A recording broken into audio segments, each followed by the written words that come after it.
عالم انسانیت عدالت پر قائم ہو جائے۔ تو اس اعتبار سے سرکار رسالت صلی اللہ علیہ وآلہ وسلم کے پیغام کی بقا کی ذمہ داری اللہ پر ہے۔ تو ایسی عملی تطبیق کہ جس کے ذریعے وہ پیغام ہمیشہ ہمیشہ تازہ باقی رہے۔ اب یہاں پر ایک وضاحت گزشتہ تقریر میں ہوئی تھی، یا ایک توجہ ہم نے دلائی تھی کہ ہم یہ دیکھتے ہیں کہ عالم اسلام میں قبولیت دین اور معرفت اور مقام و مرتبہ بارگاہ خداوندی میں جو سرکار رسالت کے زمانے میں پیدا ہو گیا، اس کے اوپر زوال آنا شروع ہو گیا، اور وقت کے ساتھ ساتھ امت کی وہ حیثیت کہ جو پیغمبر اسلام کے زمانے میں تھی وہ کم سے کم تر ہوتی چلی گئی۔ اگر اس بات کو ہم سامنے رکھیں تو ہمارے لیے بڑا مسئلہ کھڑا ہو جائے گا کہ جب ایک تنزل پیدا ہو گیا تبلیغات کے اثر میں، تو پھر تو ختم نبوت کا عقیدہ خطرے میں پڑ جائے گا۔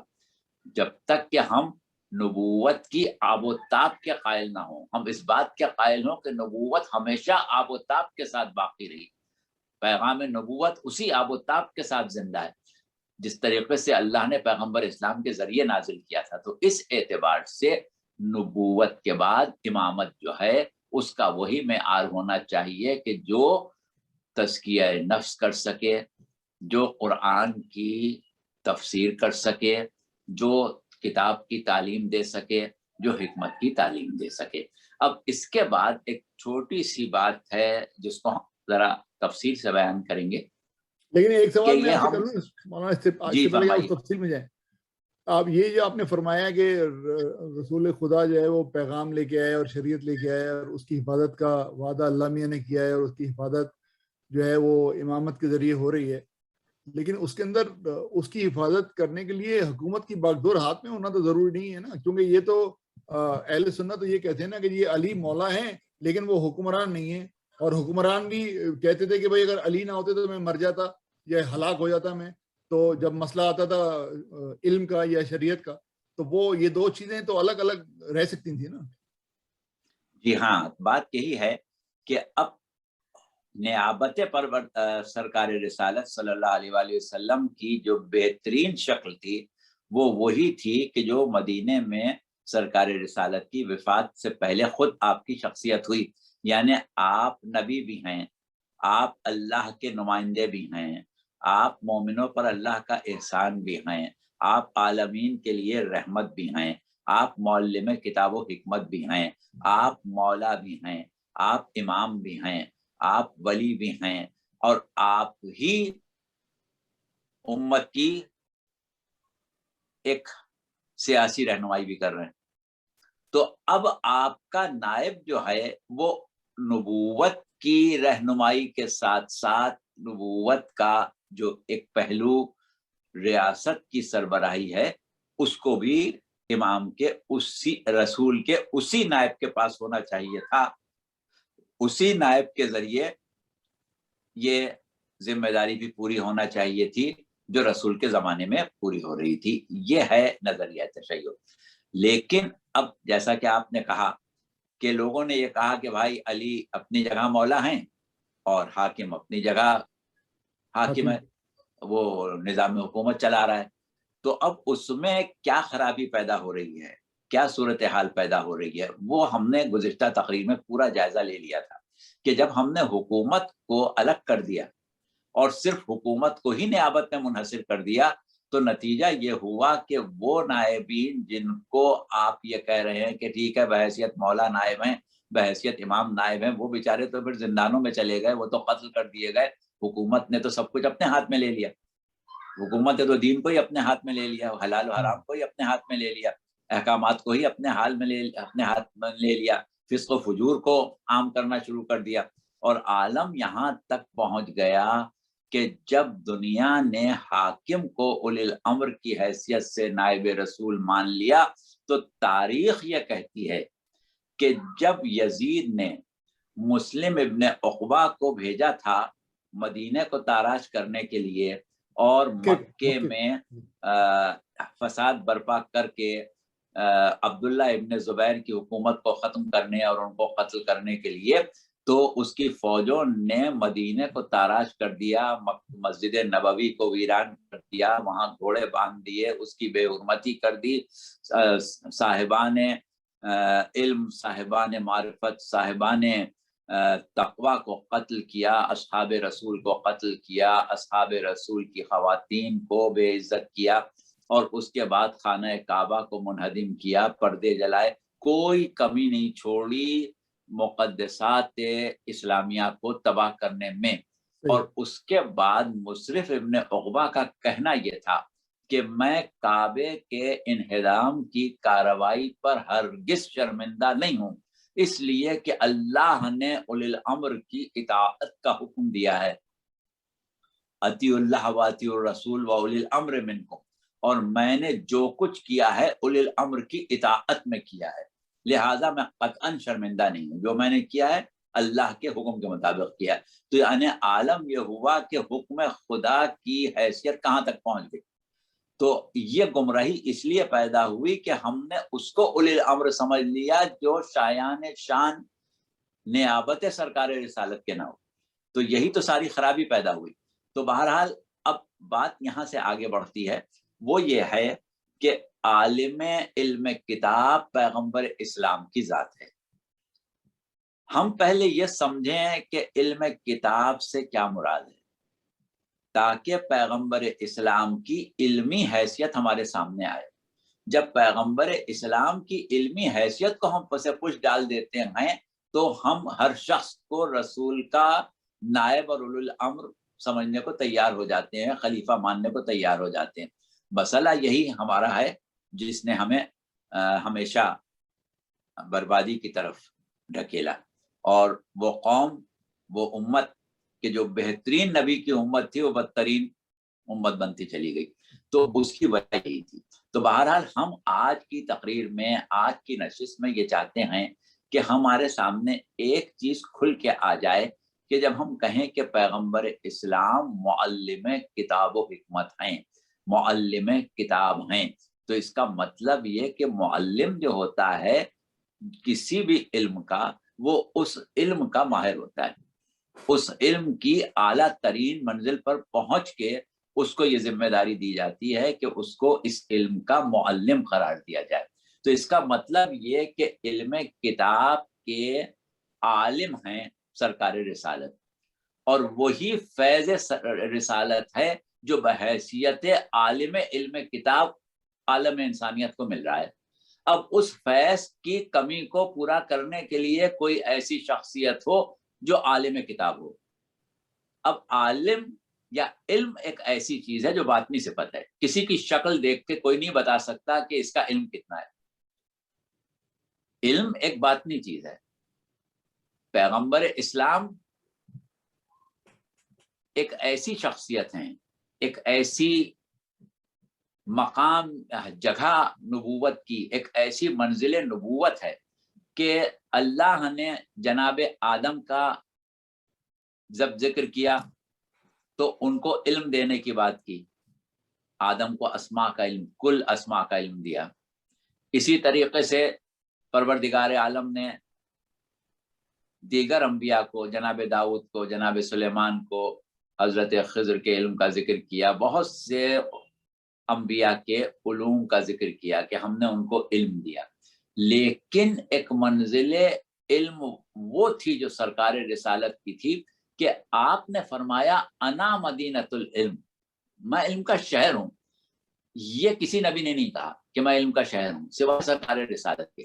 یعنی سرکار رسالت کی حیثیتوں میں ایک انتہائی اہم انفرادیت جو ہے وہ آپ کا صاحب علم کتاب ہونا ہے، صاحب علم حکمت ہونا ہے۔ جیسا کہ آپ نے کہا انا مدینۃ العلم، آپ نے کہا انا دار الحکمہ، کہ میں حکمت کا گھر ہوں، میں علم کا شہر ہوں۔ تو اب جب رسول کو ہم علم کے شہر کی حیثیت سے دیکھیں، رسول کو دار الحکمت کی حیثیت سے دیکھیں، تو پھر رسول کا نائب ہم کس کو بنانا پسند کریں گے، کس کو نائب کی حیثیت سے قبول کر سکتے ہیں کہ جو دار الحکمت کا نائب ہو سکتا ہو، جو مدینہ علم کا نائب ہو سکتا ہو۔ تو یہ ہے ہماری بنیادی چیز۔ اب ہم ایسا کرتے ہیں کہ آج علم کتاب کے اوپر تھوڑی سی بات کریں کہ علم کتاب ہے کیا. گفتگو کو بہت مختصر کر لیں کہ علم کتاب کیا ہے. تو دیکھیے قرآن کے علاوہ ہمارے پاس کوئی ذریعہ نہیں ہے جس سے ہم ایک صحیح تصور علم کتاب قائم کر سکیں. قرآن میں لفظ کتاب تقریباً 200-250 مرتبہ استعمال ہوا ہے. 27-28 دفعہ تو سورہ بقرہ میں ہی استعمال ہو گیا ہے. سورہ آل عمران میں بھی تقریباً 35 دفعہ استعمال ہو گیا ہے. پھر اس کے بعد سورہ نساء میں بھی 10-12 جگہ استعمال ہوا ہے. سورہ آل عمران میں بھی اسی طرح 10-15 جگہ, سورہ مائدہ میں, سورہ ابراہیم میں. غرض یہ کہ پورے قرآن میں اگر آپ جمع کریں تو لفظ کتاب, الکتاب, یہ لفظ جو ہے یہ 250 دفعہ تو کم سے کم استعمال ہوا ہوگا. اب ہمارے اس پروگرام میں, ان نشستوں میں اتنی گنجائش نہیں ہے کہ ہم یہاں پر وہ 200-250 آیتیں پڑھیں, لیکن ان آیتوں کا لب لباب اور نمونے کے طور پر 8-10 آیتیں ہم آپ کے سامنے رکھیں گے, جس سے ہم کم سے کم اس نتیجے پر پہنچ جائیں کہ لفظ علم کتاب جو ہے اس کا مفہوم کیا ہونا چاہیے, اور صاحب علم کتاب جو ہے اس کی علمی حیثیت کیا ہونا چاہیے, اور اس علمی حیثیت سے عالم انسانیت کو کس طریقے سے فیضیاب ہونا چاہیے, اور اس میں کس طریقے سے تا قیامت جب تک کہ, بلکہ کبھی بھی آپ کی نہ نبوت کا زمانہ ختم ہوگا, نہ کوئی دوسرا نبی آئے گا, نہ کوئی دوسری شریعت آئے گی, نہ کوئی دوسرے احکام آئیں گے, تو ایسی صورت میں آپ کا دیا ہوا علم, آپ کی ہوئی تبلیغات جو آپ کے علم کتاب پر مبنی ہیں, اس کی بقا کا انتظام آپ کی نیابت کی شکل میں کیسے کیا جائے. تو اب دیکھیے ہم اس کو ذرا سا واضح کر کے آپ کے سامنے رکھنے کی کوشش کرتے ہیں. تو صورت یہ ہے کہ ہم جلدی جلدی آیتیں قرآن سے نکال کے پڑھے دیتے ہیں جہاں پر لفظ کتاب آیا ہے. تو پہلے تو ہم ایک مختصراً جائزہ آپ کو بتا دیں کہ لفظ کتاب کے مفاہیم, جب ہم نے کہا کہ 200-250 جگہ استعمال ہوا ہے, ہر جگہ مفہوم کتاب ایک نہیں ہے. جیسے مثال کے طور پر آپ قرآن کھولتے ہیں اور پہلا جو سورہ بقرہ, سورہ الحمد کے بعد جو پہلا ہے, اس کو آپ شروع کرتے ہیں تو ابتدا کہاں سے ہوتی ہے؟ ذالک الکتاب لا ریب فیہ ھدی للمتقین, یعنی کتاب کے لفظ سے ہی آغاز ہو رہا ہے. اب وہاں پر لفظ کتاب جو ہے اس کے معنی عموماً قرآن کے لیے جاتے ہیں. ٹھیک ہے. اچھا, اس کے بعد ہم اور آگے بڑھیں تو ہم یہ دیکھتے ہیں کہ کبھی لفظ کتاب کے معنی نامہ اعمال کے ہیں, کبھی تقدیر کے ہیں, کبھی قرآن کے ہیں, کبھی کتب و صحف آسمانی کے ہیں, کبھی علوم غیب کے ہیں, کبھی علم الہی کے ہیں, کبھی اختیارات کے ہیں, کبھی معجزات کے ہیں اور کرامات کے ہیں, کبھی احکام کے ہیں, کبھی اسرار و رموز تقدیر کے ہیں, کبھی اس قسم کی گفتگو کرتے کرتے علم کتاب جو ہے وہ وہاں تک پہنچ جاتا ہے کہ جہاں پر ہم بندگان خدا کی وہ کرامات اور وہ اختیارات تکوینی جو پروردگار عالم نے ان کو دیے ہیں, اس کے لیے بھی لفظ کتاب یا علم کتاب استعمال کیا ہے. تو اس اعتبار سے ہم کچھ آیتیں نمونے کے طور پر پڑھ کے سنائے دیتے ہیں, کیونکہ اب ایک ایک آیت کو ہم تقریر میں اس طرح کریں جیسے تقریر میں آیت پڑھی جاتی ہے تو پھر وہ لمبا وقت ہو جائے گا. ہم جلدی جلدی آپ کو پڑھ کے سنائی دیتے ہیں. جیسے مثال کے طور پر ہم دیکھتے ہیں کہ قرآن میں ایک ہم نے آیت آپ کے سامنے پڑھ دی, ذالک الکتاب لا ریب فیہ ھدی للمتقین, یہاں مراد قرآن لی جا رہی ہے. اچھا, اس کے بعد سورہ رات کی 39ویں آیت ہے, اس میں کیا کہا؟ یمحو اللہ ما یشاء ویثبت وعندہ ام الکتاب, اللہ جس چیز کو چاہتا ہے باقی رکھتا ہے اور جس چیز کو چاہتا ہے محو کر دیتا ہے, اور ام الکتاب اسی کے پاس ہے. یہاں پر کتاب, ام الکتاب, ان تمام چیزوں سے جو مراد آ رہی ہے وہ ہے تقدیر. اچھا, اسی طریقے سے جیسا کہ ابھی ہم نے آیت پڑھی تھی لقد ارسلنا رسولنا بالبینات، وہاں پر وانزلنا معهم الکتاب والمیزان لیقوم الناس بالقسط، اب رسولوں کا ذکر ہے، تمام رسولوں کا ذکر ہے. آسمانی کتابیں سب رسولوں پر نازل نہیں ہوئی، لیکن یہاں پروردگار عالم کہہ رہا ہے کہ سب رسولوں کے ساتھ ہم نے کتاب بھیجی. تو ظاہر ہے کہ وہ کتاب آسمانی کتاب نہیں ہے، بلکہ وہ خصوصی علوم ہیں جو پروردگار عالم نے انبیاء و مرسلین کو عطا کیے. اچھا، اسی طریقے سے وما من غائبۃ فی السماء والارض الا فی کتاب مبین، یہ آیت جو ہے اس میں علم غیب کو کتاب کہا گیا. اسی طریقے سے جب ہم کہتے ہیں کہ پروردگار عالم نے علم الہی خصوصی علوم انبیاء کو دیے، تو وہاں پر ایک آیت ملتی ہے ہمیں کہ پروردگار عالم نے جناب یحییٰ سے کہا تھا کہ یحییٰ خذ الکتاب بقوت، کہ اے یحییٰ کتاب کو پوری مضبوطی سے پکڑ لو. اب ظاہر ہے کہ جناب یحییٰ صاحب کتاب نہیں ہے، آپ پر کوئی آسمانی کتاب نازل نہیں ہوئی تھی. یہ آپ کا کتاب کا پکڑنا اور اس کے بعد یہ کہنا کہ وآتیناہ الحکمہ صبیہ، کہ ہم نے ان کو بچپن میں حکمت عطا کر دی تھی، یہ علم لدنی ہے. اسی طریقے سے لفظ کتاب پروردگار عالم نے جناب عیسیٰ کے لیے جو استعمال کیا ہے، وہاں سے ہم یہ دیکھتے ہیں کہ اب علم کتاب کا لفظ جو ہے وہ کرامات کے لیے استعمال ہو رہا ہے. جیسے جناب عیسیٰ جب پیدا ہوئے اور لوگوں نے حضرت مریم سے سوال کیا، تو جناب عیسیٰ نے اس کے جواب میں کیا کہا تھا کہ انی عبداللہ آتانی الکتاب وجعلنی نبیہ، میں اللہ کا بندہ ہوں، کتاب لایا ہوں اور نبی قرار دیا گیا ہوں. اب دیکھیے ابھی حضرت عیسیٰ پیدا ہوئے، انجیل تو بعد میں نازل ہوئی، ابھی تو انجیل نازل نہیں ہوئی ہے نا. اور وہ کہہ کے آ رہے ہیں میں کتاب لے کے آیا ہوں، کتاب لے کے آیا ہوں. تو ظاہر ہے کہ ابھی کتاب کوئی وہ ہاتھ میں لے کے نہیں پیدا ہوئے تھے، اور نہ ہی ابھی انجیل کا نزول شروع ہوا تھا، لیکن وہ اپنی طرف لفظ کتاب کی نسبت دے رہے ہیں. اور وہ نسبت جو کتاب کی دے رہے ہیں وہ دو صورتیں ہیں، ایک آپ کا علم، اور یعنی علم کے ساتھ پیدا ہوئے، اور دوسری چیز یہ ہے کہ کرامت کے ساتھ پیدا ہوئے. یعنی ایک بچہ جو بغیر باپ کے پیدا ہوا اور پیدا ہوتے کے ساتھ ہی ماں کی گود میں وہ کلام کر رہا ہے، فصیح و بلیغ کلام کر رہا ہے، تو یہ ایک کرامت ہے، ایک ایسی چیز ہے کہ جو عام لوگوں سے صادر نہیں ہوتی ہے.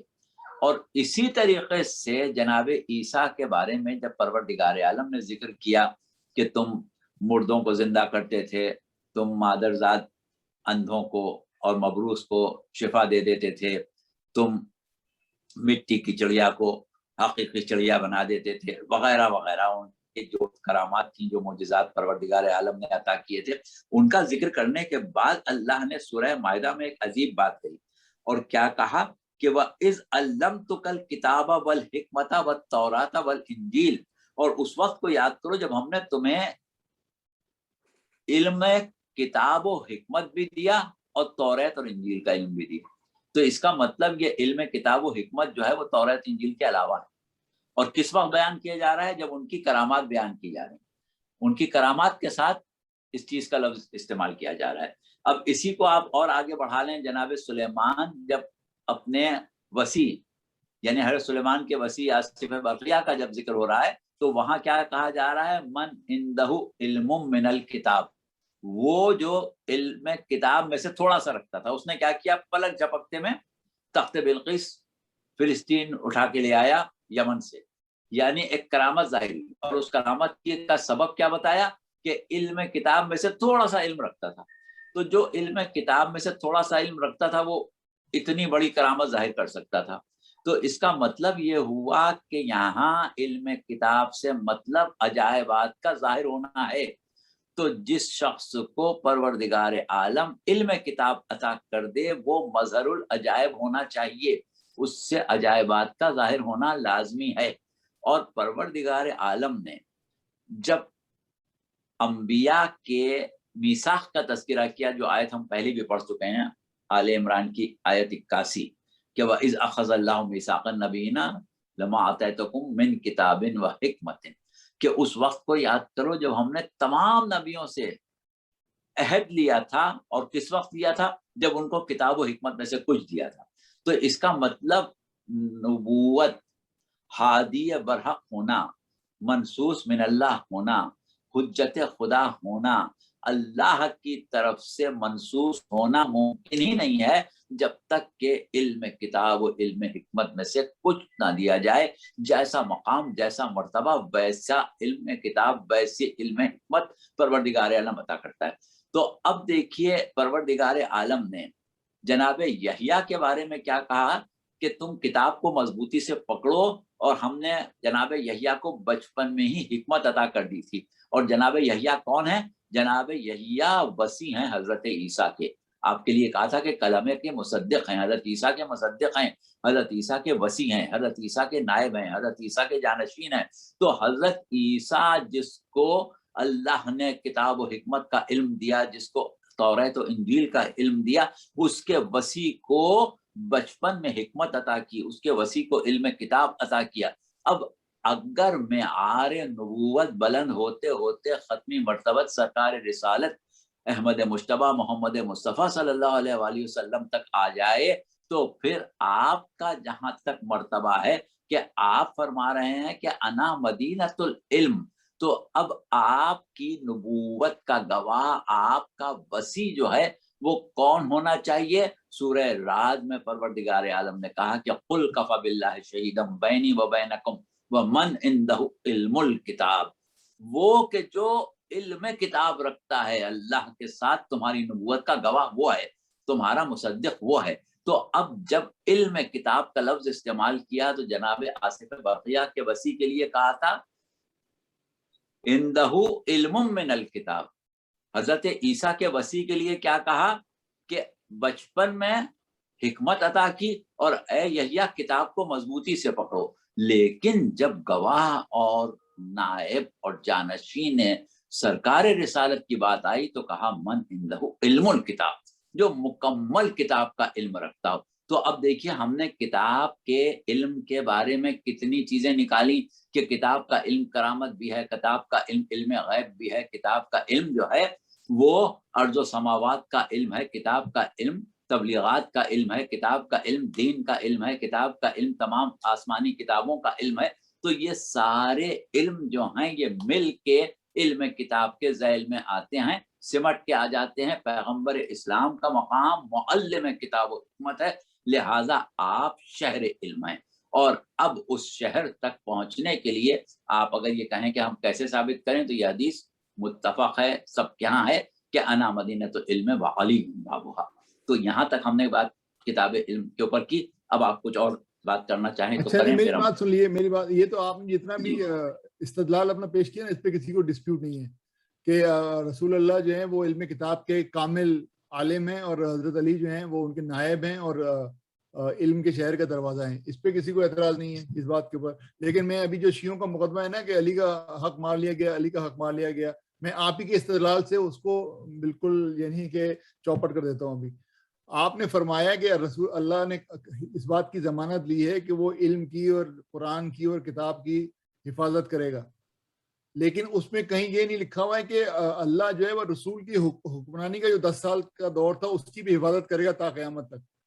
اور اگر اس کی حفاظت اللہ کی ضمانت اللہ میاں نے لی ہوتی تو پھر علی سے ان کا کوئی حق چھین نہیں سکتا تھا۔ پھر تو اللہ نے بھی اس بات کی ضمانت نہیں لی تھی کہ علی کو ان کا حق ملے گا ان دا سینس آف حکومت۔ میری بات سمجھ رہے ہیں؟ دیکھیے بات یہ ہے کہ عالم ہونے کا حق کوئی نہیں چھین رہا۔ اہل سنت ابو بکر عمر سب نے مانا ہے علی کو عالم، اور آج تک سب مانتے ہیں، غامدی تک مانتا ہے عالم۔ لیکن حکمرانی کا حق جو تھا علی کا، اس کی ضمانت اللہ میاں نے بھی نہیں لی، کیونکہ اگر لی ہوتی تو ان سے کوئی حق نہیں چھین سکتا تھا علی کا۔ دیکھیے بات یہ ہے کہ اللہ نے ضمانت جو لی وہ تبلیغات پیغمبر اسلام کی بقا کی لی۔ اچھا، جیسے اللہ نے ضمانت ہدایت کی لی اور انبیاء کو مبعوث کیا، تو کیا انبیاء کی امتوں نے بہت آسانی کے ساتھ انبیاء کو ان کے کار تبلیغات کرنے کا موقع دے دیا؟ کیا انبیاء اطمینان سے وہ کام کر کے چلے گئے؟ بالکل نہیں ہوا. یعنی اللہ کی ضمانت اس بات کی ہے کہ وہ اپنی طرف سے جو کام اس کا ہے وہ کر دے گا. اب جو کام قوم کا ہے، رہبر، ہادی، عالم کتاب، معلم کتاب و حکمت کا فراہم کرنا اللہ کا کام ہے. اس کی اطاعت کرنا، اس کو قبول کرنا، اس سے فیض حاصل کرنا، یہ قوم کا کام ہے، عالم انسانیت کا کام ہے. وہ کام اللہ کرے گا جو اس کے کرنے کا ہے. جو قوم کے کرنے کا ہے وہ اللہ کو نہیں کرنا ہے. یہی تو دار آزمائش کا ایک خاص، یا یہ کہیں کہ دار آزمائش کا خاصہ یہی ہے کہ اللہ اپنا کام کرتا رہتا ہے، لوگ اپنا کام نہیں کرتے.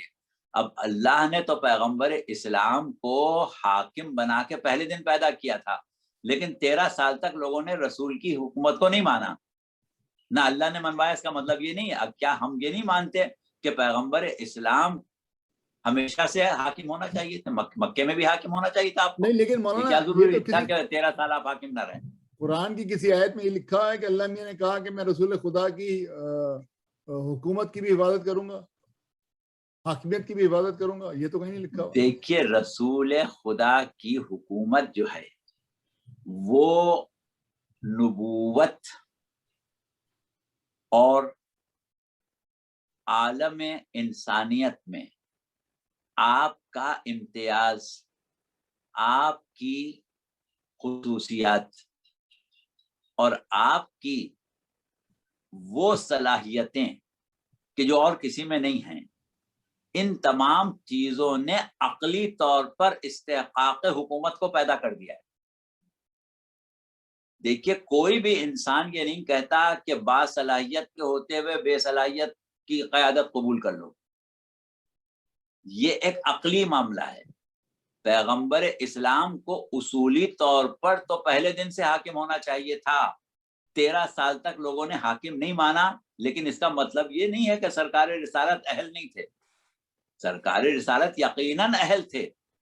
قوم اہل نہیں تھی، قوم عارف نہیں تھی. جب قوم کا ایک اتنا بڑا حصہ یا اتنی بڑی اکثریت اس قابل ہو گئی کہ آپ کی معرفت اس نے حاصل کی اور وہ یہ سمجھنے لگی کہ پیغمبر اسلام کو ہی ہمارا سربراہ حکومت بھی ہونا چاہیے، تو آپ نے حکومت قبول کی. جیسا کہ ہم نے گزشتہ تقریر میں مثال دی تھی کہ جب کافروں نے آپ سے کہا کہ اے محمد حکومت لے لو، تو آپ نے حکومت نہیں لی جبکہ آپ حکومت کے اہل تھے. تو بات کیا تھی کہ آپ حکومت کے اہل تھے، لیکن وہ کافر اس بات کے اہل نہیں تھے کہ پیغمبر جیسا حاکم ان پر حکومت کرے. مولانا میری بات سنیں نا، ایک منٹ میری بات سنیں. بھائی جب رسول خدا آئے، میں جب کینیڈا میں آیا تو کینیڈا کو یہ تھوڑی پتا تھا کہ میری کیا قابلیت ہے. مجھے اپنی قابلیت منوانی پڑے گی نا. رسول اللہ نے 40 سال تک اپنی قابلیت منوائی، اس کے بعد 13 سال تک اور انہوں نے اس کی قابلیت کو منوایا. جب لوگ سمجھ گئے بھائی میرے پہ وہی تھوڑی آئے گی کہ یہ رسول اللہ ہیں جب آئیں گے، وہ اپنی قابلیت، اپنا علم، اپنا وہ جب بتائیں گے، دکھائیں گے تو ہی میں ان کو رسول مانوں گا نا. میں پہلے دن سے کفار مکہ کس طرح، میری بات سنیے، پہلے دن سے کفار مکہ، میری بات سن لیجیے، پہلے دن سے کفار مکہ رسول اللہ کو رسول اور حاکم کس طرح مان لیتے؟ ان پہ وہی تھوڑی آ رہی تھی کہ یہ رسول خدا ہے اور خاتم النبیین ہے. پہلے دن سے یا آخری دن تک نہیں مانا. سوال یہ ہے کہ ماننے کے لیے یا نہ ماننے کے لیے جواز ہوتا ہے. پیغمبر اسلام کو صادق مانا، پیغمبر اسلام کو امین مانا، 40 سال تک منوایا نا آپ نے. جب انہوں نے ثابت کیا تو مانا نا. ٹھیک ہے، وہی ہم کہہ رہے ہیں. جب سرکار رسالت نے اعلان نبوت کرنے سے پہلے یہ کہا کہ اے قوم، اگر میں تم سے یہ کہوں کہ اس پہاڑ کے پیچھے ایک لشکر ہے جو تمہارے اوپر حملہ کرنے آ رہا ہے تو تم مانو گے؟ ان کا بالکل مانیں گے. کیوں مانیں گے؟ اس لیے کہ پیغمبر اسلام کی حیثیت جو تھی وہ مانی جا چکی تھی. اب سوال یہ، ہاں جی ہاں صحیح کہہ رہے ہیں نا آپ. ہمارا کہنا یہ ہے کہ جب آپ یہ کہہ رہے ہیں کہ اللہ نے ذمہ داری نہیں لی، تو اللہ نے ذمہ داری اسی لیے نہیں لی کہ اللہ تو عارف رسول تھا، اللہ کو تو پہلے دن سے معلوم تھا، اسی نے خلق کیا تھا، اللہ سے تو کوئی بات چھپی ہوئی نہیں تھی کہ جب رسول کچھ کر کے دکھائیں گے تو اللہ کو پتہ چلے گا، ایسا تو نہیں ہے، نہیں ہے، اللہ صحیح کو ہے، تو معلوم ہے۔ جب صحیح ہے، اللہ کو معلوم ہے تو اللہ نے تو پہلے دن سے لائق حکومت بنایا تھا، لیکن امت کو مجبور نہیں کیا، ان کے اوپر جبر نہیں کیا، ان کو موقع دیا کہ وہ رسول کو سمجھیں، رسول کو پہچانیں۔ اب صحیح 13 سال موقع دیا، اسی طریقے سے اللہ نے امام کی حکومت کی ذمہ داری نہیں لی ہے، امام کے منسوس کرنے کی ذمہ داری لی ہے، امام کو پیدا کرنے کی ذمہ داری لی ہے، امام کو امت کے درمیان بھیجنے کی ذمہ داری لی ہے، نہ یہ لی ہے کہ عوام اس کو مان بھی لے۔ جیسا کہ ابھی ہم نے کہا کہ پیغمبر اسلام نے اس وقت تک حکومت کو قبول نہیں کیا جب تک کہ لوگوں کو حضور کی معرفت نہیں ہو گئی، یعنی ایک مسلم معاشرہ قائم ہوا تو رسول نے حکومت قبول کی، کافر معاشرے پر حکومت نہیں کی۔ امام کا بھی یہی اسوہ ہے کہ وہ مومن معاشرے پر حکومت کرے گا، غیر مومن معاشرے پر امام بھی حکومت نہیں قبول کرے گا، اس لیے کہ جب امت خود امام کو حاکم نہ مانے، امت خود امام سے استفادے کو تیار نہ ہو، جس طرح کافر رسول سے حکومت نہیں مانگ رہے، کو حکومت قبول نہیں کر رہے تھے یا رسول کی حیثیت کو مانے بغیر حکومت دے رہے تھے، تو آپ نے نہیں لی۔ اسی طرح سے اگر امام کو لوگ پہچان لیں اور یہ سمجھیں کہ یہی لائق حکومت ہے، اسی کی حکومت سب سے بہتر ہے، تو امام حکومت قبول کرے گا، ورنہ نہیں کرے گا۔ تو اللہ نے تو لائق حکومت بنایا، اللہ کا کام حکومت کے لائق بنانا تھا، نہ کہ تخت پہ بٹھانا تھا۔ تخت پہ بٹھانا یا اس کو بحیثیت بادشاہ، بحیثیت سربراہ قبول کروا لینا، یہ جبر اللہ کے یہاں نہیں تھا۔ تو اس اعتبار سے جو آپ کا سوال ہے اس کا جواب یہی ہے کہ پروردگار عالم نے صلاحیت، اہلیت اور اس کی ایک ایسی حیثیت پیدا کر دی کہ جو شایان شان ہے اس بات کے کہ وہ قیادت بھی کرے۔ اب لوگ اس کی قیادت قبول نہ کریں تو اللہ زبردستی نہیں قبول کروائے گا۔ صحیح، ٹھیک ہے۔ اچھا چلیں، ابھی آپ نے یہ وراثت علمی کو قرآن سے جس طرح آپ نے ثابت کیا، اتنی ساری آیت، آپ نے کہا کہ 250 زیادہ قرآن کے اندر آیتیں بھی ہیں کہ اس کا ذکر بھی ہے، تو وہ یہ جو جس طرح قرآن میں ثابت کیا گیا نا وراثت علمی کو اور وراثت نبی کو، وہ تو بہت جرنلسٹک فارم میں دیا گیا نا، ہر ایک آدمی اس کو قبول نہیں کرے۔ ابھی آپ نے کہا کہ اور وہ تمہارا گواہ ہے جس کے پاس کتاب کا کل علم ہے، ایسے ہی ہے نا کچھ؟ جی جی، تو من وہ عنده اب وہ علم کون الکتاب۔ ہے؟ وہ تو غامدی تو نہیں مانے گا اس کو جس کو ہم کہتے ہیں کہ وہ ہے وہ بندہ، یا جس طرح یہ ہے کہ اور وہ جنہوں نے رکوع میں حالت رکوع میں زکوٰۃ دیتے ہیں، وہ بھائی وہ کون ہے؟ وہ تو وہ تو غامدی نہیں مانے گا، وہ تو کہے گا کہ آپ کہتے ہیں علی ہیں، وہ تو کہیں بھی لکھا، مسلم میں لکھا ہے نا، صحیح بخاری میں لکھا ہے کہ وہ علی نے جو ہے رکوع کی حالت میں جب وہ فقیر واپس جا رہا تھا 3 دفعہ آواز لگانے کے بعد اور حضرت علی نے ہاتھ بڑھایا اور انگوٹھی اتار لی اس نے، تو یہ تو وہ نہیں کہتا کہ یہ تو ٹھیک نہیں۔ ہاں دیکھیے یہی تو والا اب آپ مسئلہ ہے۔ میری بات سنیے نا، آپ آؤٹ سائڈ آف دا قرآن کس طرح ثابت کریں گے نبوت اور امامت میں جو لنک ہے؟ قرآن سے تو آپ نے ثابت کر دیا، لیکن وہ ہے کافی جرنلسٹک فارم میں، اسپیسیفک نہیں ہے وہ۔ جی ہاں بالکل، آپ نے صحیح کہا کہ مسئلہ یہ ہے کہ قرآن سے یہ بات ثابت ہو گئی کہ نائب ختم الرسول جو ہے وہ صاحب علم ہونا چاہیے، صاحب علم کتاب ہونا چاہیے، ٹھیک ہے۔ اچھا اب سوال یہ کہ وہ کون ہے؟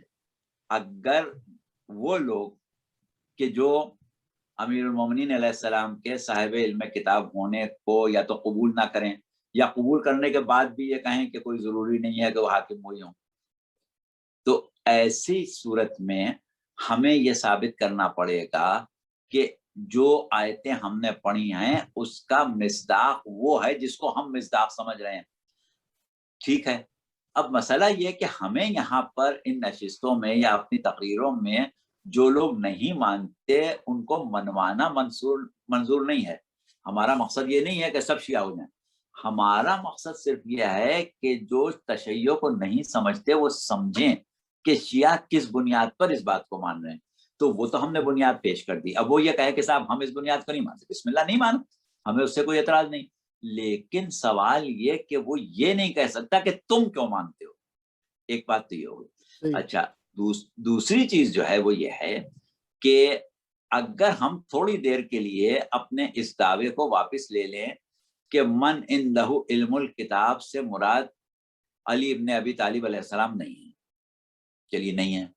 قرآن تو ایک ایسے فرد کی بات کر رہا ہے نا کہ جو اللہ بھی نہیں ہے, رسول بھی نہیں ہے, صاحب علم کتاب ہے اور پیغمبر اسلام کا مصدق اور ان کا گواہ ہے. تو چلیے حضرت علی نہیں ہے. اب آپ کسی اور کا نام لے لیں, ٹھیک ہے, آپ نے کسی کا نام لے لیا.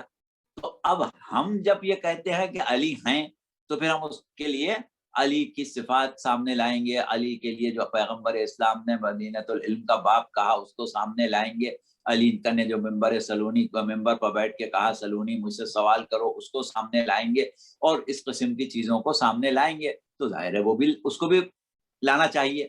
اب اگر وہ اپنے استدلال سے علی کے علاوہ کسی اور کا عالم علم کتاب ہونا ثابت کر دے, بے شک چاہے ہم کو قائل نہ کر پائے, کم از کم خود قائل ہو جائے. ہم نہیں کہتے کہ وہ ہم کو بھی کنوینس کر دے, خود تو کنوینس ہو جائے. اگر وہ خود اپنے استدلال سے مطمئن ہو جاتا ہے, اس کا ضمیر قبول کر لیتا ہے, بسم اللہ, وہ مان لے, اس کو ہمیں کوئی اعتراض نہیں. لیکن اس بنیاد پر مانے جو ہم بنیاد بتا رہے ہیں, یہ مقصد ہے. اور دوسری چیز ایک یہ ہے کہ دیکھیے پیغمبر اسلام صلی اللہ علیہ وآلہ وسلم نے اپنی پوری حیات طیبہ میں, جیسا کہ ہم نے پہلی تقریر میں کہا تھا, کہ کردار امامت جو ہے وہ عہد رسالت میں ہی شروع ہو جاتا ہے. بہت سے امور ایسے ہوتے ہیں کہ جو امت پر فرض ہوتے ہیں. پیغمبر اسلام صلی اللہ علیہ وآلہ وسلم کی ذات جو ہے وہ نمونہ عمل ہے. آپ کا اسوہ امت کے لیے عمل ہے, کے لیے نمونہ ہے. ہم سے پوچھیں نماز کیسے پڑھیں, ہم کہیں گے جیسے رسول نے پڑھی. ہم سے پوچھا جائے روزہ کیسے رکھیں, ہم کہیں گے جیسے رسول نے رکھا. ہم سے پوچھا جائے کہ فلاں کام کیسے کریں, ہم کہیں گے جیسے رسول نے کیا. اس لیے کہ رسول کا ہی عمل معیار ہے, کسوٹی ہے, کہ کسی چیز کے صحیح ہونے کو ہم کیسے پہچانیں, کیسے دعویٰ کریں کہ یہ بات بالکل صحیح ہے, یہ کام بالکل صحیح ہے, ایسے کریں گے رسول نے کیا. یعنی رسول کا اسوہ جو ہے اس کو ہم بنیاد بناتے ہیں. اچھا, اب بعض امور ایسے ہیں کہ جو امت کو کرنا چاہیے لیکن رسول کر کے دکھا نہیں سکتے. دیکھیے رسول نماز پڑھ کے دکھا سکتے ہیں, رسول حج کر کے دکھا سکتے ہیں, رسول معاملات کر کے دکھا سکتے ہیں, رسول جہاد کر کے دکھا سکتے ہیں. لیکن مسئلہ کہاں پر آ رہا ہے کہ امت پر واجب ہے کہ رسول کی معرفت حاصل کرے. اب رسول خود اپنی معرفت حاصل کر کے بتائیں گے. امت پر واجب ہے کہ رسول کی نصرت کرے, رسول کی مدد کرے. رسول خود اپنی مدد کر کے بتائیں گے کہ ایسے مدد کرو. امت پر واجب ہے کہ رسول سے مودت رکھے. امت پر واجب ہے کہ رسول کی اطاعت کرے. اب اطاعت کا معیار کوئی اطاعت کرنے والا ہی دکھا سکتا ہے, خود رسول تو اپنی اطاعت نہیں کر سکتے نا. تو یہ کردار امامت عہد رسالت میں ہی شروع ہو جاتا ہے کہ امام کا کام ہے کہ رسول کی ایسی اطاعت کرے, امام کا کام ہے کہ رسول کی ایسی نصرت کرے, امام کا کام ہے کہ رسول کی ایسی حفاظت کرے, امام کا کام ہے کہ رسول سے ایسی محبت کرے, امام کا کام ہے کہ رسول کی ایسی معرفت رکھے کہ لوگوں کے لیے امام نمونہ بن جائے رسول سے محبت کا. پیغمبر اسلام نے فرمایا کہ یا علی, اللہ کو کسی نے نہیں پہچانا سوائے میرے اور تمہارے, مجھ کو کسی نے نہیں پہچانا سوائے اللہ کے اور تمہارے, اور تم کو کسی نے نہیں پہچانا سوائے اللہ کے اور میرے. تو اب اللہ نے رسول کو پہچانا, ہمیں کیسے معلوم ہو اللہ نے کیسے پہچانا؟ ہم انسان ہیں, اللہ کی طرح تو ہم نہیں پہچان سکتے. ہم کسی انسان کی طرح کوئی اپنا آئیڈیل, اپنی مثال بنا سکتے ہیں. ہم کہیں گے علی نے رسول کو کیسے پہچانا, یعنی امام نے رسول کو کیسے پہچانا. علی نے رسول کی کیسے نصرت کی, یعنی امام نے علی کی کیسے نصرت کی. علی نے امام کی کیسے اطاعت، رسول کی کیسے اطاعت کی. تو یہ امام کا کردار جو ہے امامت کو عہد رسالت میں ہی شروع ہو جاتا ہے. اسی لیے تو ہم خلافت بلا فصل کے قائل ہیں کہ کوئی بیچ میں فصل تھوڑی آتی ہے. امام کی کا وجود، امام کا کردار تو عہد رسالت میں ہی شروع ہو گیا. تو اس اعتبار سے ہم اس نتیجے پر پہنچتے ہیں کہ جب پیغمبر اسلام یہ کہتے ہیں کہ انا مدینۃ العلم وعلی بابھا، جب پیغمبر اسلام یہ کہتے ہیں کہ انا دار الحکمت وعلی بابھا، جب پیغمبر اسلام یہ فرمائیں کہ انی تارک فیکم الثقلین کتاب اللہ و عترتی اہل بیتی، تو اس اعتبار سے یہ والا جو ہے ہمارے نا لیے یہ والا پارٹ ذرا ڈسپیوٹڈ ہے. میں اس پہ سوال کروں گا کتاب اللہ و عترتی کے اوپر، لیکن بہرحال آپ اپنی گفتگو جاری رکھیے. سوری میں نے آپ کو انٹرپٹ کر دیا، میرے پاس سوال ہے. جی ہاں، دیکھیے بات یہی ہے، آپ نے جو ایسا کہا کہ یہاں پر لوگوں میں اختلاف ہو گیا. مسئلہ یہ ہے کہ اختلاف اگر ہوا تو اختلاف عقلی ہے یا خالی لفظی ہے. شاید آپ کا اشارہ حدیث ثقلین کے عثمان کی طرف ہو. ابھی وہاں نہیں گیا ہوں میں. ابھی آپ اپنی یہ جو گفتگو تھی جاری کی، اس میں میرا ایک سوال ہے. آپ نے کہا نا کہ رسول اللہ نے کہا کہ جی جی، تو ہم یہی کہہ رہے ہیں جی جی ہاں کہ رسول نے جب اپنے آپ کو مدینہ علم کہا تو فوراً تعارف کرایا اس وجود کا کہ جو رسول کی عدم موجودگی میں استفادہ علوم رسول کا ذریعہ بن سکے. لیکن نہ علم کا کوئی شہر ہوتا ہے نہ دروازہ ہوتا ہے. اصل چیز جو ہے یہ تشبیہات ہیں، یعنی میرے علم تک پہنچنے کے لیے میرے علم سے استفادہ کرنے کا ذریعہ جو ہے وہ یہ ذات ہے.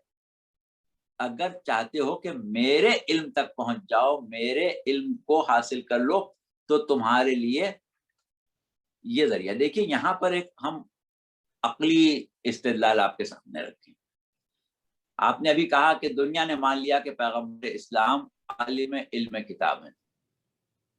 پیغمبر اسلام عالم حکمت ہیں، اور وہ علوم کہ جن کو ہم لامحدود کہیں، ولا رطب ولا یابس الا فی کتاب مبین، کوئی خشک و تر ایسا نہیں ہے کہ جو کتاب مبین میں نہ ہو. تو یہاں پر بھی عالم علم کتاب کے مفہوم میں تو یہ بات ظاہر ہوگی نا، یعنی اس میں تو داخل ہوگی کہ عالم علم کتاب ہونا علوم لامحدود کا حامل ہونا ہے. اب سرکار رسالت کے علوم جو ہیں وہ لامحدود ہیں.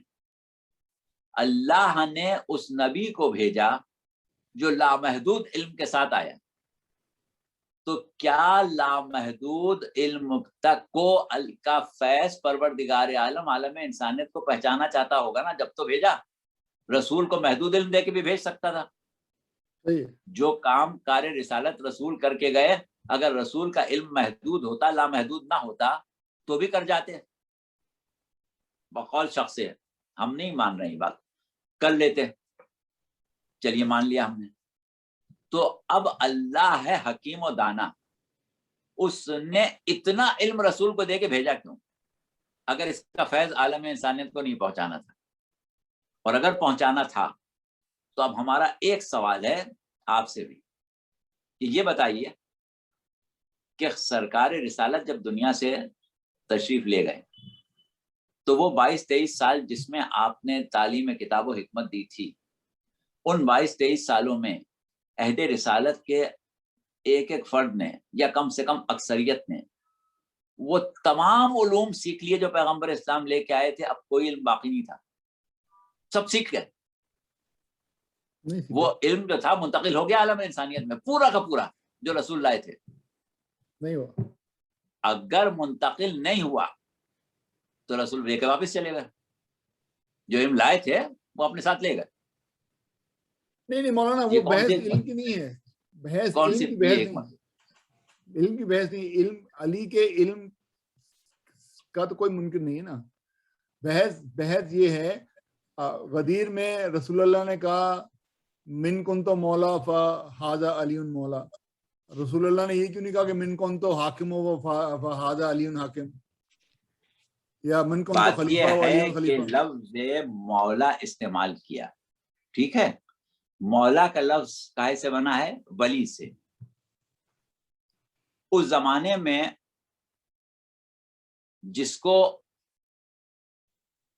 حکومت دی جاتی تھی اس کے لیے لفظ ولی ہی استعمال کیا جاتا تھا. خلیفہ اول نے عہدہ خلافت سنبھالنے کے بعد یہ کہا کہ مجھ کو لوگوں نے تمہارا ولی بنا دیا ہے. اسی طریقے سے جب خلیفہ دوم قاتلانہ حملے میں زخمی ہوئے تو انہوں نے بار بار یہ بات کہی تھی کہ اگر فلاں زندہ ہوتا تو میں اس کو تمہارا ولی بنا دیتا, اگر فلاں زندہ ہوتا تو میں اس کو تمہارا ولی بنا دیتا. تو یہاں ولی بنانے سے مطلب کیا تھا؟ حاکمی بنانے کی بات ہو رہی تھی. وہ جو خلافت ملوکیت میں تبدیل ہو گئی وہ تو اس کے بعد ہوئی نا, جب بادشاہ ہو گیا حاکم, جی خلیفہ بادشاہ ہو گیا. اس سے پہلے خلیفہ ولی ہی ہوتا تھا, یعنی تعلیمات اسلامی میں بادشاہ نہیں ہوتا تھا, صحیح, ولی ہی ہوتا تھا, وہی حاکم ہوتا تھا. چلیے 1 گھنٹے سے زیادہ ہو گیا. یہ آخری سوال ہے میرے پاس, وہ آپ نے بھی ذکر کیا حدیث ثقلین کا, تو اس کے اندر تو ہمارا شیعوں کو تو یہ کہنا ہے نا کہ بھئی کتاب اللہ و اطرتی, کہ میں تمہارے بیچ میں قرآن اور اپنی اطرت چھوڑ کے جا رہا ہوں. اہل سنت کہتے ہیں کہ وہ ایکچولی تھا کتاب اللہ و سنتی. تو اب یہ تو ڈسپیوٹ ہو گیا نا سنت کا بات اور یہ اطرت. ہے کہ اہل سنت کی تمام کتابوں میں کتاب اللہ و اطرتی ہی لکھا ہے. ہاں ایک مقام ہے جہاں کتاب اللہ و سنتی لکھا ہے, مگر سوال یہ ہے کہ سنت جو ہے وہ کوئی ایسی چیز نہیں ہے, ایسی ٹھوس چیز نہیں ہے جس کو چھوڑ کے جایا جا سکے. اس کی مثال آپ یہ لیں کہ سنت کیا ہے؟ تعلیمات حیات ہے, زندگی کے بہترین اصول ہیں, زندگی کی ایک روش ہے جو کہ علم ہے. زندگی کی روش کا علم جو ہے وہ سنت ہے. سنت میں کوئی ادھر ادھر کی چیز نہیں ہے, وہ مکمل زندگی جو بارگاہ خداوندی میں مقبول ہے, جیسی زندگی اللہ انسان کے لیے چاہتا ہے, اس کا علم ہے سنت. اب علم ایک ایسی چیز ہے کہ جس کو چھوڑا نہیں جا سکتا جب تک کہ اس کے حاملان نہ چھوڑے جائیں. یعنی اگر آپ ہم سے یہ کہیں کہ صاحب میں چاہتا ہوں کہ علم فلسفہ ہمیشہ باقی رہے, کیا کروں؟ تو کوئی آپ کو یہ مشورہ دے گا کہ علم فلسفے کو صندوق میں بند کر کے قفل لگا دو؟ ہر شخص یہی کہے گا کہ جناب آپ ایسے علماء پیدا کریں کہ جو فلسفے کے عالم ہوں. جب تک دنیا میں فلسفے کے علماء زندہ ہیں فلسفہ زندہ ہے. آپ کہیں میں علم ریاضی کو چھوڑ کے جا رہا ہوں, میں بہت بڑا عالم تھا علم ریاضی کا, اب میں تو دنیا سے جا رہا ہوں, علم ریاضی چھوڑ کے جا رہا ہوں, تو آپ کہیں گے, ہم کہیں گے کہ بھائی علم ریاضی آپ کیسے چھوڑ کے جا سکتے ہیں؟ یہ بتائیں کہ جتنے بڑے آپ عالم تھے, جیسا فیض ریاضی آپ سے حاصل کیا جا سکتا تھا, ویسے عالم آپ نے چھوڑے ہیں کہ نہیں چھوڑے؟ تو اب کیا ہوا کہ پروردگار عالم نے اسی چیز کا اعلان کیا سورہ فاتر میں, ثم اورثنا الکتاب الذین اصطفینا من عبادنا, ہم نے اپنے بندوں میں سے کچھ کو مصطفیٰ کر کے علم کتاب کا وارث بنا دیا. اب علم کتاب کے وارث جب تک ہیں علم کتاب زندہ, اور جب تک علم کتاب زندہ ہے تبلیغات پیغمبر اسلام کی آبوتاب زندہ ہے. کوئی زوال نہیں آئے گا, کوئی دوسرے نبی کی ضرورت نہیں پڑے گی, کیونکہ آپ کی اپنی تبلیغات زندہ ہیں, آپ کی تبلیغات جو ہیں وہ باقی نہیں. تو اس اعتبار سے وراثت علمی جو ہے وہ افراد کی شکل میں ہر حال میں ضروری ہے, چاہے آپ لفظ سنت چھوڑنے کی بات کریں, چاہے اطرت کی بات کریں, چاہے اور کوئی لفظ استعمال کریں, بات وہیں پہنچے گی. آپ حاملان علم چھوڑ گئے, حاملان سنت چھوڑیں, حاملان تعلیم چھوڑیں, حاملان تبلیغات چھوڑیں, تو سنت چھوڑی جائے گی. ایسے خالی سنت کہاں چھوڑ دیں گے. ٹھیک ہے. اچھا کسی کے پاس اگر سوال ہے تو کر لیں, ورنہ پھر میرے پاس ایک سوال ہے مولانا, کافی 1 گھنٹے سے اوپر ہو گیا. یہ اگر آپ کہیں تو میں یہ کر لوں. عقیدہ رجس کے بارے میں یہ سوال ہے کہ جب تمام امام واپس آئیں گے تو وہ اس پیریڈ کے اندر بھی ان کی شہادت ہوگی یا وہ طبعی موت ان کا انتقال ہوگا؟ یہ اس میں تھوڑا بہت بعض جگہ اشتباہ ملتا ہے, اختلاف ملتا ہے, لیکن ایک ہمارے پاس یہ ہے مستند اور کافی مضبوط چیز ہے رجت میں واپس آنے والے لوگوں کے لیے, کہ جو اپنی زندگی میں شہید ہو گئے تھے ان کو اگر رجت کی زندگی ملی تو اس میں طبیعی موت مریں گے, اور جو زندگی میں شہید نہیں ہوئے تھے طبیعی موت مرے تھے وہ رجت میں شہید ہوں گے. تو یہ ایک بنیادی چیز الگ ہے. البتہ ہمارے پاس باقی ائمہ کو شہید کیے جانے کی روایات نہیں ملتی سوائے امام زمانہ کے, باقی ائمہ کے لیے نہیں ملتی ہیں.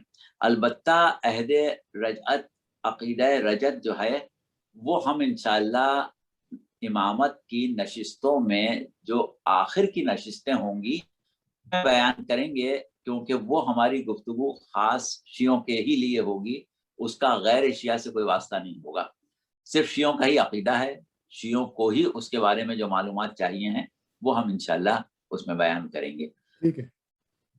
اچھا ایک اور سوال میرے ذہن میں بھی آیا ہے کہ یہ جو ہم آپ بات کر رہے ہیں نا عقیدہ رجس کی اور زمانے کی, تو اس جو رجس کے جو جب امام واپس آئیں گے تو کیا وہ اپنے ساتھ اپنا دور لے کے آئیں گے پورا, یا وہ جو اس وقت لوگ ہوں گے ان پہ ان کی امامت جو ہے وہ ہوگی؟ نہیں, وہ دور والی بات جو ہے وہ رجت کے اس عہد کے ابتدائی زمانے کی ہے, یعنی جس وقت امام زمانہ کا ظہور ہوگا اس وقت وہ لوگ زندہ ہوں گے کہ جو اس زمانے میں رسول کے دشمن تھے, امام کے دشمن تھے, اہل بیت کے دشمن تھے, جو اور علی کے محب تھے, جو علی کے محب تھے وہ نہیں آئیں گے واپس؟ آئیں گے. دونوں قسم کے لوگ آئیں گے, جو محبت میں اپنے اعلیٰ مقام پر تھے اور جو دشمنی میں انتہائی سخت مقام پر تھے, وہ دونوں آئیں گے.